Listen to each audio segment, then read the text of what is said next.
किसी ने पूछा, चाय फ़ायदा देती है या नुकसान? मैंने कहा, कोई पिला दे तो फ़ायदा, पिलानी पड़ जाए तो नुकसान।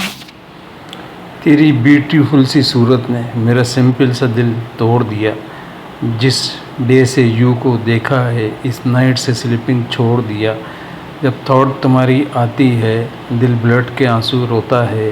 ये जालिम पीपल क्या जाने लव में वट होता है।